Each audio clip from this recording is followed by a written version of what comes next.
একটা রাস্তা যদি ব্লক হয়ে যায় আর 10টা রাস্তা খুলে দিতে পারে কে?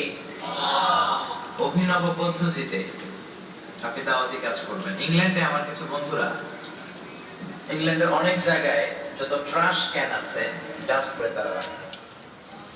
তো লন্ডনের লোকেরা ভাবলো কি রে, এখানে না আগে এত ময়লা ছিল, এখন ময়লা কোনো ময়লা নাই, এত পরিচ্ছন্ন কেন জায়গাটা? তো তারা দেখলো কিছু ইয়াং চেনেন তো, ওটিতে অপারেশন থিয়েটারে ডাক্তার যখন সেটা করে তখন একটা মাস্ক পরে, ঠিক কিনা, যাতে হাঁচি আসলে কিছু না পড়ে, গ্রহণ করেছে। আর তাদের প্রত্যেকের গায়ে একটা টি শার্ট, মানে কি নামটা শুনলে ভালো লাগে? যারা বলেন নাই তাদের তো ভালো লাগে না, না? এই নামটা শুনলে ভালো লাগে, লাগে। বিশ্বনবী নামটা শুনলে কলিজাটা ঠান্ডা হয়ে যায়। সুবহানাল্লাহ। তো সবাই যে দেখতে আরম্ভ করলো, কি রে